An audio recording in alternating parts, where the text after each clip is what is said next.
We'll go ahead and get running. Well, welcome everybody to the Interagency briefing for energy performance saving contracts with the Department of Energy ESPC contract program. We're hosted here by Access LED Group, who produces Patriot LED, and with us we have the folks that are main men of the hour. We have Scott Wolf out from the West Coast. Say hey, Scott. Hi, everybody. Awesome. Welcome to him. He is the federal project executive that works for Department of Energy for the FEMP program. And also with us, we have Adam Harmon, who's the CEO of Access LED Group. Hey, guys. How we doing? Good morning. Yeah, good morning to everybody. I'm your briefing host. And with that, we want to welcome everybody that is coming in. We have folks from all over. A lot of folks I saw from Department of Labor and also the Air Force. I talked to somebody earlier today, and somebody's seating back a little bit, so we'll try to keep that to a minimum. And folks from USDA and Army Corps of Engineers I've talked to as well. So welcome. We really appreciate you being here. Real quick, if you are joining us on the phone, you can go to www.govbrief.us. and you'll see the upcoming briefings. You can click on the agenda and it'll take you to a place where you can download the presentation, because a lot of folks, I talked to some folks with DOD and they're not allowed, or their systems don't allow access to Citrix. So we want to make sure that you have those. So again, that's govbrief.us. Click on the agenda and it'll take you to the agenda page, where at the top of that it'll say presentation link, and boom, there it is. So you'll have that. Quick disclaimer, this event is not affiliated or endorsed by any agency and is provided to the audience, that's you, for informational purposes only. And all participation in this briefing is voluntary, and any engagement by government personnel like Scott or anybody else is not an indication of endorsement of or commitment to purchase from any vendor. So we just want to make sure we can roundtable. We want to get information out there, and that's the idea. A couple of quick notes about how the briefing is handled. You can open the panel and you can ask questions by putting them into the chat area down below, or you can raise your hand and let us know you would like to speak. And if you do want to speak and you came in on the phone, make sure you put in your PIN. There's an audio PIN that's associated with it, so that we can unmute you and when you raise your hand, and we can dialogue. One more way that you can reach us is support@govbrief.us. or you can send it to support@alg-usa.com, which will get directly to us, and we'll do our best to answer all the questions that are going to be happening today. And one final thing, if you like the way that Scott and Adam and I are dressed today, and we dressed up for you, you can make us larger or you can make us disappear altogether. So you can drag that little bar. So with that, we're going to be talking about the initiatives and regulations that are happening. They're coming down on all of our heads, whether you're in the procurement side or you're from industry. So we'll be talking about the FEMP program, which is the Federal Energy Management Program that falls underneath and manages the ESPC contract. So we'll be talking about that a lot. We'll also be going into some quick energy savings that you can get for quick wins, and to be able to show how the program works using LEDs. And then we'll get to Q&A, how you can protect your agency, and the procurement options that are available for doing this. We will also be doing some polls. So real quick, here's one for us. I'm here because I just want to learn more about ESPC contracts. I have a project and looking to use an ESPC contract. I'm interested in learning more about LEDs. I have upcoming requirements for LEDs or ESPC contracts, or my boss made me come. How about that? So you can choose whatever ones you like, and then we'll know for sure exactly how we get you the right information as we're done. So let us know how that is, and we'll give you another 5, 4, 3, 2, 1, and boom. There you go. And so everybody can see what's happening there. Almost everybody wants to learn more about the projects. There's a few people that have a requirement for LED lights. So thank you very much. We appreciate that you're doing that for us. All right, so that gets us to the introductions page with Scott. Say, hey, Scott, let us know about how you got to be out there, and what in the world does the energy efficiency research and analysis guy do? Thank you, Dave. I really appreciate it. I enjoy coming and talking about ESPCs to everybody. I just want to let everybody know I do work for Oak Ridge National Laboratory, and the Federal Energy Management Program does contract Oak Ridge and me to be a federal project executive, and that's what I do. So I come out, I help people in the field. I'm dedicated to helping all you agencies succeed, ESPCs. I'm not alone. There's 2 other federal project executives, which I'll show you in a moment. I'm oftentimes your first point of contact to talk or discuss about ESPCs or utility energy service contracts, UESCs. Basically, I help do some coordination for FEMP.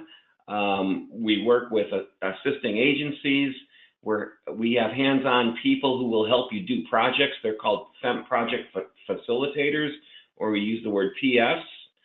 The Golden Field office in Denver, Colorado, they do the contract administration for the IDIQ contract that FEMP has. We have national lab and subject matter experts. We got legal counsel. And also, all you agencies, you're represented by a federal ESPC steering committee of other agencies. So thank you for asking me about that, Dave. You betcha. Well, welcome again. And then we get to Adam, who is in Chicago area, based in Illinois. Tell us about Patriot LEDs, Axis LED, and why you're here today. Well, thank you for getting on the call, guys. Basically, what Patriot LED was, Axis LED Group is our parent company. What we are is we're a manufacturer of LED lights, fixtures, indoor, outdoor, everything commercial except screw-in lights. So we can handle anything from your office buildings all the way to we just did a large project for a Air Force hangar, I believe is in South Dakota recently, and we bring in parts here. We manufacture them with Unicor, which is the Federal Prison Industry. Completing the process with them will turn everything into Buy American compliant, not TAA. I know the president, Mr. Trump, has really focused on the Buy American products rather than the Trade Agreement Act products. So we can bring all this stuff in and facilitate any of your needs that you need for LED lighting. That's what we do. And we're going to be talking about that, as a matter of fact, because some of the mandates that are coming down, some of these are associated with the efficiency mandates dating all the way back to 1992. Now, some of these kind of, trump the next version, right, as pardon the pun. But you have 92 it started, and then you have the Energy Independence and Security Act of 2007, getting into planning for the next decade with Executive Order 13693. Many of you are already aware of that. And then we have the executive order for March 13th, 2017 to improve the efficiency, effectiveness, et cetera. And the other part that Adam was just talking about is the BAA Act, which is the Buy American Act. And if you look at the ability to manufacture, assemble in the United States, and employ American workers, those are all initiatives that the administration is pressing forward with, including the government efficiency mandates that have, and there are more executive orders coming from that. I talked with some folks with the White House, and we expect those as well. An aggressive use of ROI, return on investment, energy management practices, and the terms that you like to use, Scott, life cycle payback, cost effectiveness, the kind of financial side of things, right? That's right. Life cycle cost effectiveness. All ESPCs are in fact cost effective if they do finance within up to the mandated 25-year term. Exactly. So we'll be talking about those as well. The Buy American Act started in 1933. I'm not going to bore you to death with all those, but they're looking at specifically reinforcing products that are made in the United States. And we saw that last year, about a year ago, with the construction of American pipelines with executive order for January 24th, 2017, which gave price protection over TAA for steel. And also looking at this came out in April, but the deliverable was late last year, and they're looking at the judicious use of waivers. So, and to ensure the maximum utilization of products produced in the United States. So here's the question. Have you ever used an ESPC contract? And I really am interested in this one, because there's a lot of folks here that are interested in figuring out whether or not it's good for them, it sounds like. So we will make sure that we get this information, because it'll be great if there's a lot of folks here that have used an ESPC contract or UES contract. Is that how that is? UES? UESC. UESC contract. We'll talk a little bit about that too, right, Scott? We sure will. Awesome. So with that, we're going to give 5, 4, 3, 2, 1, and no way, this is incredible. 50-50, half and half. So this will be good for everybody to get through. So Scott, tell us about FEMP, what FEMP means and all those things, and how it works within DOE. You bet. Okay, FEMP stands for Federal Energy Management Program, and FEMP is parked under energy efficiency, renewable energy, under the whole umbrella of DOE. And basically, FEMP is there to help agencies and key individuals accomplish their goals. We have a lot of goals. We have mandates. We're in organizations, and oftentimes we need some help. And FEMP is there to help you in avenues of ESPC, sustainability, operation and maintenance, distributed energy, resiliency, all kinds of things. We also, sponsor an annual event. This year in August, we're going to be in Ohio, I believe. So anyway, we do all kinds of things to support the federal agency. Awesome. And you're the guy on the western region. You got that little territory on the west, I see. Right, I got that little territory. There's not a lot of federal agencies up there in the north area, but I do cover this western region, which you see on the map. I also cover some of the islands in Asia and so forth. And I do have some associates, Doug GovBrief. In fact, he might even be in the audience there. If you are, hello, Doug. Doug covers the southeast region, plus Europe and the Western Hemisphere. And Tom Hattery, he's located very close to the DC Beltway. He handles the northeast region plus the State Department. Awesome. And so tell us about how this works, because this is really kind of a financing play, isn't it? It is a financing play, and I just want to say that the ESPC statute that allows all of you federal agencies to do this work is 42 USC 8287. And also the DOE final rule is 10 CFR 436 subpart B. Now look, I'm not going to talk all about this. You can go to our website at the FEMP website and you could read about it, but certainly you have a clear path to do ESPCs and financing. But if you change the next slide, basically these are the vehicles we talk about when we talk about third-party finance vehicles, okay? Basically, you get to do energy improvements without upfront capital costs or special appropriations. And this is a tremendous advantage for you. As you can see, the flavors we have here are regular ESPCs, and those take a year to 2 years to award. Then we have the ESPC Enable, which is a quicker way to do a project.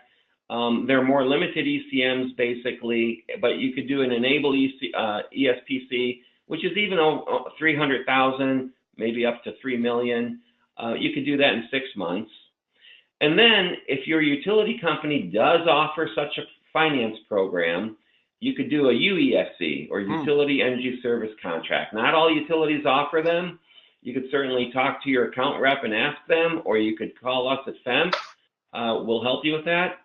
The other mechanism we have is where you combine a ESPC with an energy sales agreement. So if you want to get big renewable in, like a big PV system and pay per kilowatt hour and not necessarily own the system till the end of the contract, you could do this. And so there's clear ways where you could do an energy sales agreement, ESPC, to get your big renewable, what you're looking for. Awesome. That is great. And I didn't even know that those existed until we started talking, Scott. Oh, absolutely. Absolutely. There's, government needs all kinds of tools, Dave, to do their job. And certainly ESPCs, UESCs, ESAs, you know what? They're tools for the federal government, tools to help you do the job. Love it. So tell us about ESPCs. This is the primary focus. And what So you basically have two players here, Dave. You've got energy service companies, and we call them ESCOs, right? And basically the ESCOs, they do the development, they do the installation, they design these projects that'll save energy and water, okay? and then they will guarantee these results, okay, these cost savings, and then your savings will cover the installation costs. And so basically, these ESCOs will get financing on your behalf, and you guys at the agency level, you're going to review the ESCO proposal. Okay, if it's acceptable, you're gonna sign a deal. They'll install it. Over the term of the contract, there's going to be a guaranteed savings stream. Okay, and from the guaranteed savings, you're going to basically pay your installments over a period of time. And like I said earlier, you could finance these up to 25 years. Okay, wow. It's an amazing amount of time. Although perhaps most of the average ones are around 18, 19, 20 years in duration. And it's mandated by the law that these deals must be monitored on there must be an annual measurement and verification report. And so we have commonly accepted measurement and verification protocols that these deals must adhere to. Awesome. And the biggest thing is it's not a capital expense against your agency. That's exactly right. Yeah. You could often do this with no money down and get financing and do some great projects. And I'll tell you what, the average ESPC, the regular ESPC, is somewhere north of $13 million. If you want to do an ESPC enabled, you could do that for a couple $100,000. UESCs, utility energy service contracts, they range all over the board as well as far as size. So it sounds like you have everything that you need to help the agencies get to exactly where they want to go, whatever the size of the project is. Absolutely. So tell us about how this works. Okay, so ESPCs and UACs, they support all mission critical infrastructure, right? So you have requirements at the agency. Whatever they are, you have requirements. You get them done with appropriations and you get them done without appropriations. You get them done however you can. Basically, doing these finance programs, you could repair and you can modernize your infrastructure. Really important on doing this. You can reduce your maintenance. You could help increase reliability or increase capacity. Let's say you have some undersized chillers, or you have controls that don't work very well and you get a lot of complaints. These mechanisms do really help get comfort going in the facilities. In fact, one of the biggest conservation measures we fund is building controls to improve comfort. Also, critical data, with building control systems, wouldn't it be nice to have feedback on what the system is doing? You could improve that with this. And really, reducing utility bills is the big one, reducing operation and maintenance responsibility. And really, if you do have some funds to throw into it, you could get the term down. So yes, you can leverage your agency funds. You could throw additional money into the deal where you could then have a lower finance term if you want. So it is an excellent mechanism. Absolutely. Love it, love it, love it. So one of the biggest things, budget neutral, is kind of the pitch, right? Absolutely, Dave. These are budget neutral. And I want to show you this stack chart here.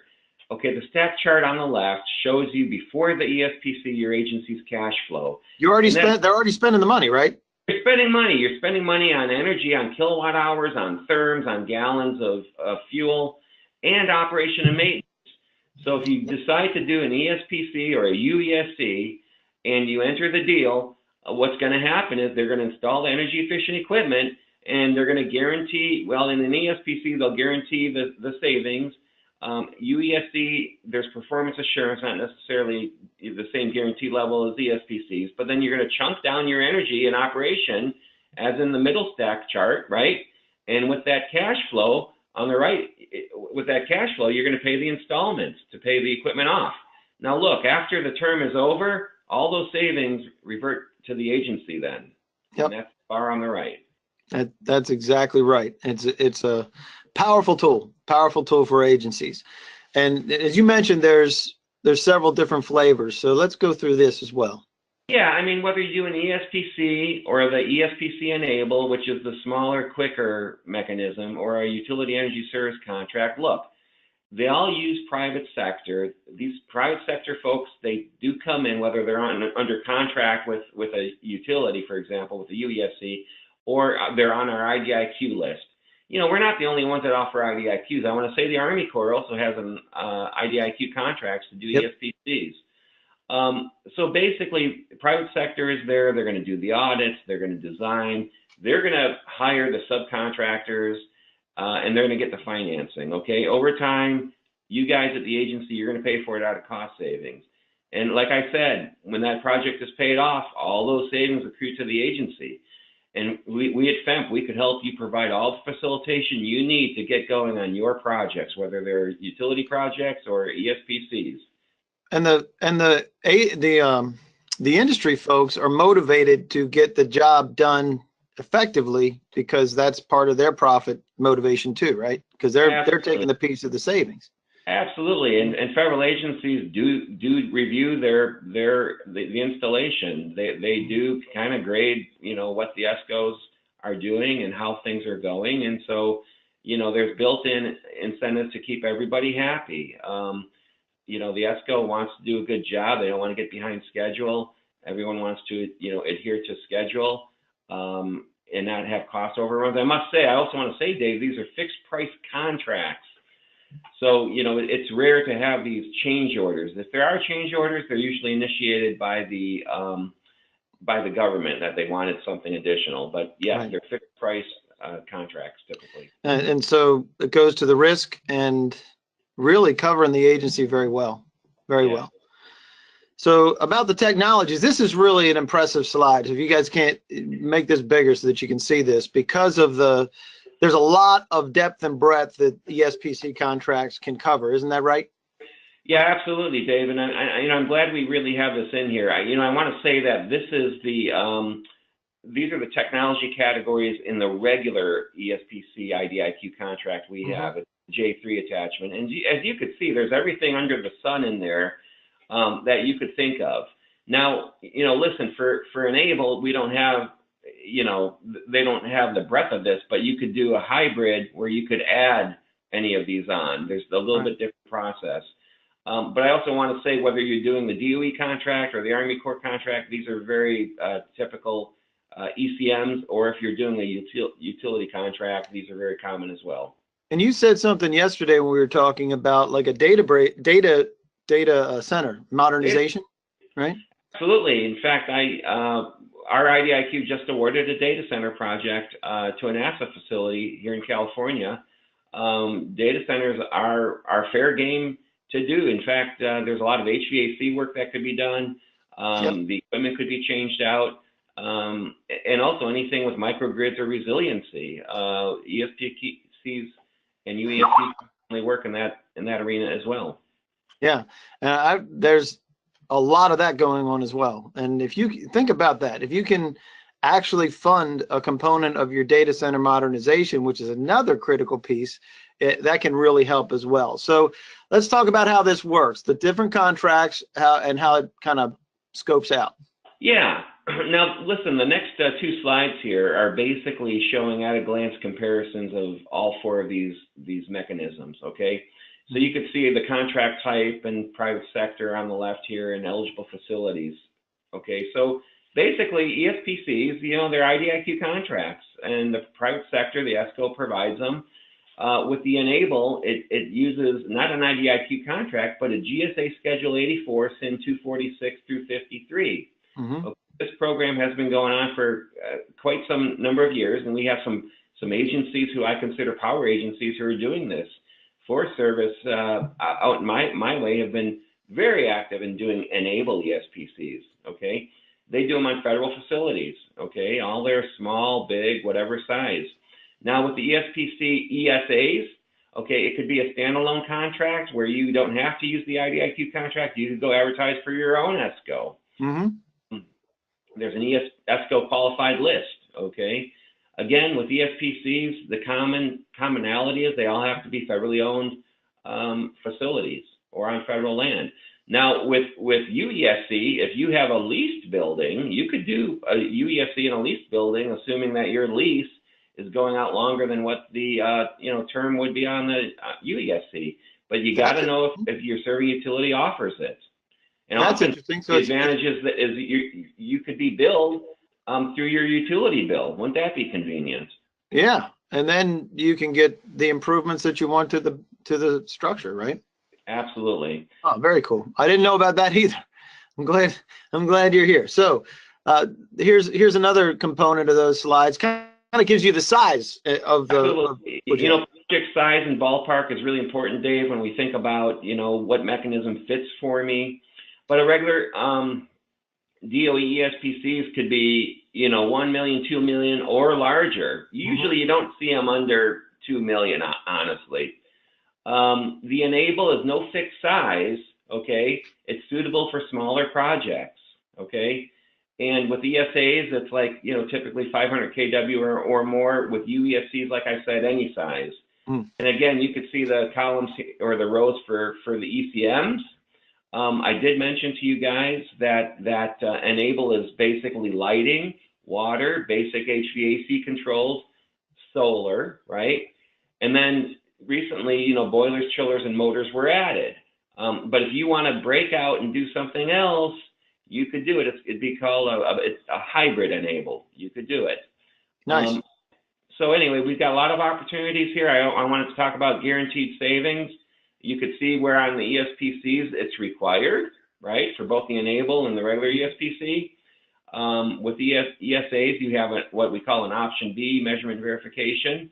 And UESCs, I did mention this before, but it's negotiable, and you could do performance assurance, basically for the agency so they could do their annual scoring. Excellent. And ECM stands for what again? Energy conservation measure. Gotcha.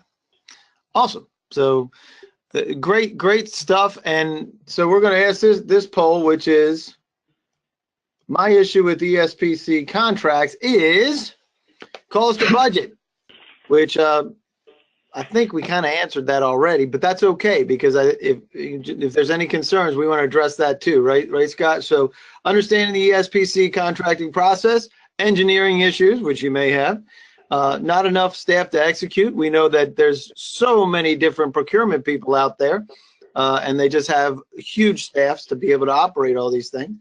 Or not sure the opportunity is large enough. So let us know where you stand, and we'll make sure that that we follow up accordingly. And with that, we'll give you another 5. You can do it. 4, 3, 2, 1, and we'll close that out. And here's where we stand. Some folks still concerned about cost and budget, which is great because that way, as you understand how the process works, you'll be less concerned about that, right, Scott? Absolutely. Knowledge is power. Knowledge is power. You're definitely going to do that. So with this, we're going to turn it over to Adam Harmon. He's the CEO of Access LED, who create and make the Patriot LED lighting products because it gives us the ability to show those quick wins. And a lot of this can be run through the enable component of the purchasing mechanism. So tell us a little bit about how this works for lighting and why LEDs are getting so much attention. Well, exactly, guys. Well, we've been talking about these ESPC programs for quite a few years since we started manufacturing products, and we've heard that the negative part of it does take a little while, but the energy savings with this, it's we call it low-hanging fruit because changing out your lights is a pretty easy process. Now we have 2 different options. One is doing a straight LED tube retrofit for just your regular offices. Which if you're in a normal, just if you paid for it normally, like us, non-government folks, it's usually 24 to 36 month payback, or you can switch to LED fixtures, which that's where a lot of people are going now, and that's usually a little bit higher ROI, with roughly around 36 to 60 months. But with the Patriot LEDs, we have a solution for every lighting needs that you guys would have. So when you guys do these enable projects or these ESPC programs, we would love for you to look at our products to put into your facilities while you're doing it, because we have high quality product, 10-year warranty, made in the USA, BA compliant, everything like that, and we would love the opportunity. Absolutely. And some of the benefits are huge because right out of the gate, I mean, lighting is one of the largest expenses associated with facilities. So you see a 50% reduction in energy usage just from the lights, Correct. So yeah, correct.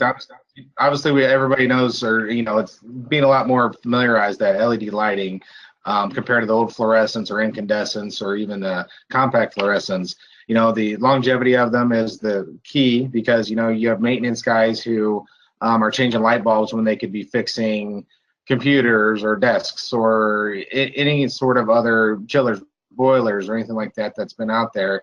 They don't have to change lights anymore because they're just going to last you for extremely long time. And with our 10-year warranty backed up by a third-party insurance company to ensure that you guys will be good for quite a long time with these energy saving programs. Excellent. And you can't, it's kind of hard to quantify the lower maintenance cost, but it is a soft cost that is dramatic in dealing with these. For me personally, I have them in my house, and when I changed them out, I have not touched them in the past 4 years. I haven't touched them at all. So it does work. And you mentioned this earlier, where you can retrofit right away, like being able to take advantage of these things in a single room or a floor, or building, or campus. And these are your traditional, what you would call as your fluorescent tube replacements, right? Yes, exactly. We have 3 different options, but the most common one that we're hearing with the government is keeping the existing valves there, especially with the DOD. And all of our products are plug and play, where you can just take your old fluorescent out, put the new LED tube in, and that's your easiest one to do, lowest cost for installation for that. But we also have other options too, where if you're really interested, send us an email or text or a message, and we can answer those, because we have ones that direct line voltage or ones that have an external driver. So anything you want, we have. Yep. And one of the reasons why we love to highlight Patriot is because it meets the federal mandates for BAA compliance. It also meets the initiatives for cost savings, and for sustainable buildings. It helps you with the green challenges for the agencies that still operate under that, to be able to reduce 50% of your usage in wattage.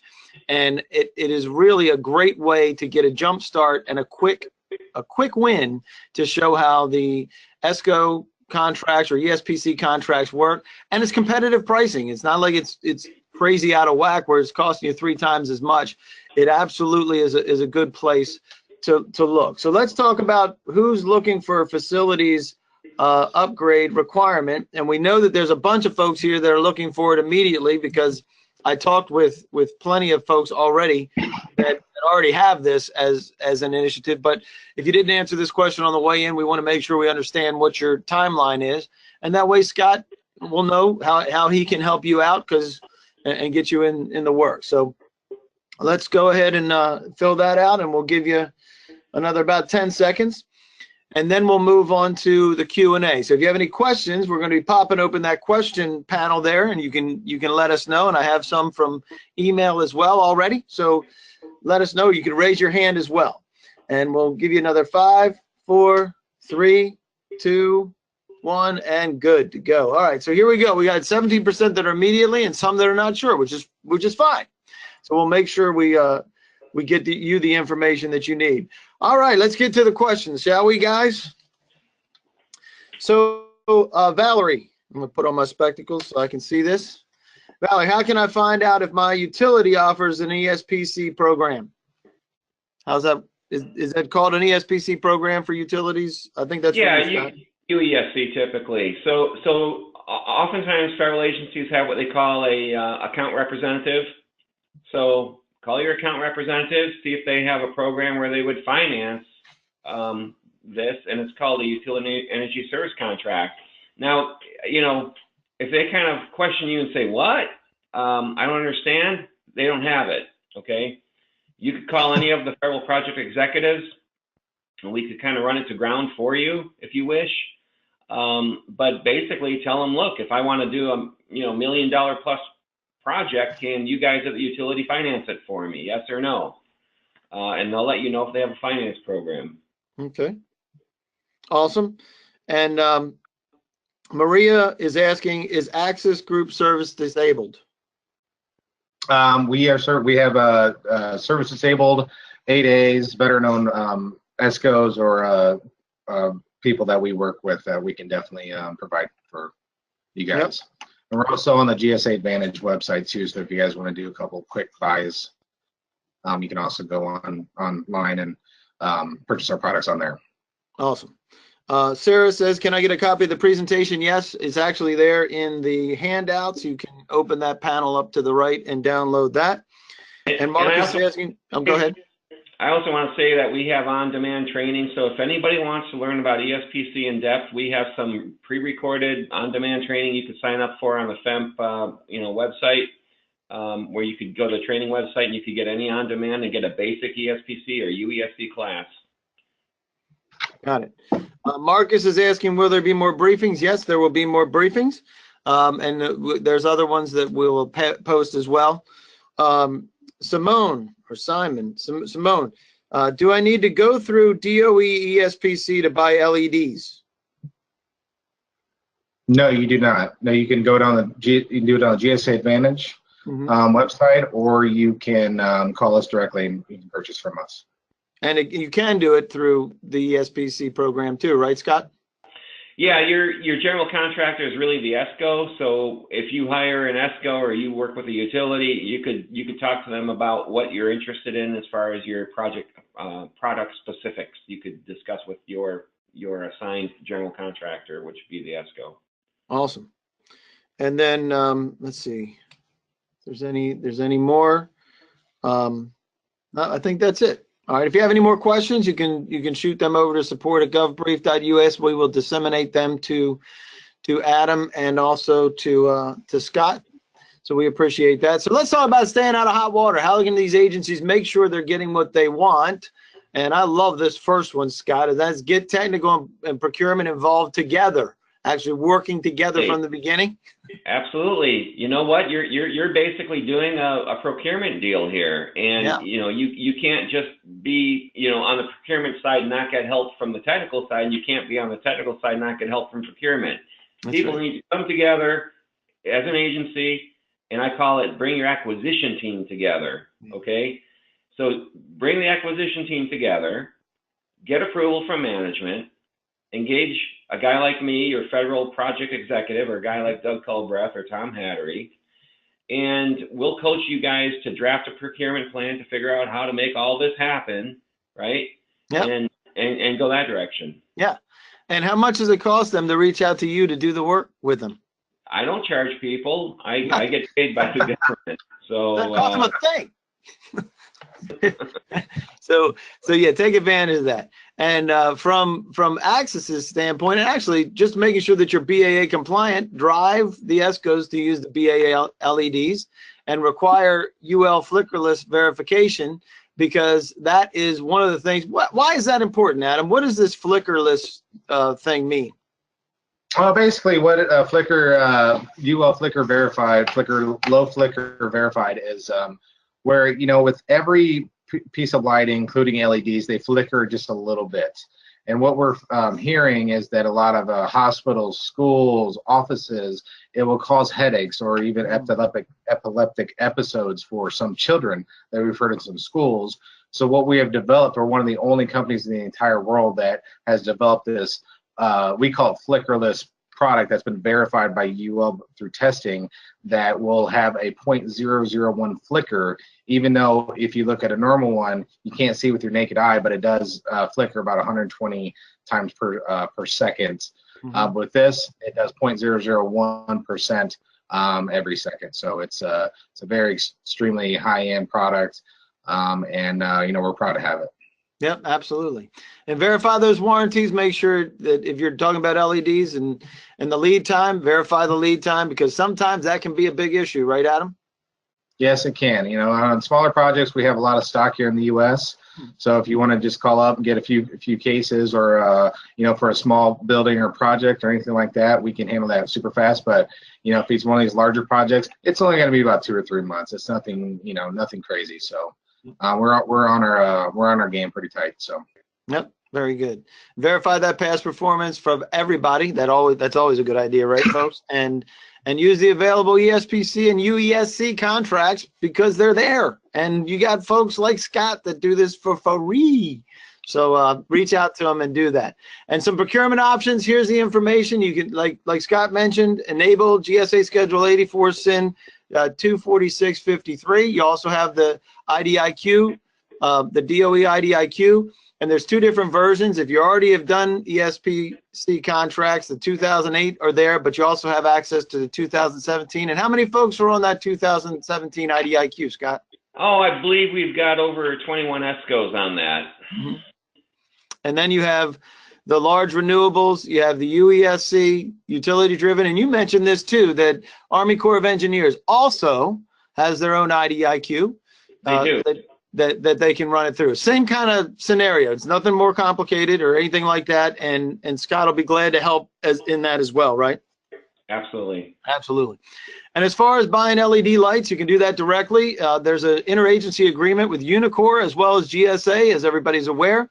And you can buy it through the ESPC IDIQ holders. It doesn't matter how it happens. Axis is a manufacturer. They also team with Hub Zones, 8As, women-owned, service disabled, as Adam mentioned before. So if you need to check the check boxes, they're all there for you. So what is it that you need help with today? And we'll make sure that this is the last one, and then we'll be telling everybody goodbye. But do you have a specific project? Are you looking at whether this will fit for your organization? Do you need help with an energy audit? That's a subcomponent of this, right, Scott? And the idea of saying, hey, how's it going to work? And we could talk about some of those needs. Go ahead. Their buildings a year anyway, so there may be information on that laying around that you agencies have. Awesome. And with that, we'll make sure we'll get this out to you, and we'll give you another 5, 4, 3, 2, 1, and we'll close that out. And 100% are looking for seeing how this will work. So we'll make sure we'll pass that out for everybody and make sure we get that to the folks. And with that, you will receive a follow-up on this presentation from this briefing. So you'll get that. You'll get a copy of the presentation. You get a copy of the Q&A. If you have any questions, please forward them to us, and we'll make sure that gets included in the documentation, the supporting documents as well, because and Scott threw out a couple of those FAR kind of regulation things earlier that we'll make sure we get you so that you know. They're probably accessible to the links to DOE SPC contracts, right? Oh, absolutely. They're on the DOE website. You're going to see basically the ESPC statute 42 USC 8287, and then the 10 CFR 436. I mean, it's on the FEMP website. When you do general research on it, you'll find it. Can't find it? Give me a call. Give me a shout. I'll help you out. And we'll do the capabilities as well as the procurement options. With that, we're going to say thanks for everybody for showing up, and hopefully this was beneficial. It seemed I learned a lot about how the FEMP program works, how ESCOs you can really leverage ESCOs, and with the conversations that I've had with contracting folks, this is exactly what they were asking for, Scott. I'm telling you, it's great to have you here. And being able to answer those questions is huge for these folks. You know what? It's so great to be here. And you know what? You're going to offer this again today. So if any coworkers want to invite their other coworkers to come later on, they can, right? That's right. You just have to let us know. You just click on that. There's one at 1 p.m. Eastern Standard. So thanks for the shout out for that, Scott. So it'll be great to have folks. And if you want to come back for your yet another performance, there you go. So you can come back. So. But we thank you. Adam, you have any last parting words? No, I want to appreciate everybody taking the time and listening to us today, and we look forward to answering your questions and working with you soon. Absolutely. Well, thanks again for joining us. We do appreciate it, and if you're coming back at 1, we'll see you then. But otherwise, have a great rest of the week, because it's like 70 degrees here in D.C., so I think everybody's going to be taking off and not coming back from lunch. All right, guys, I'll see you guys.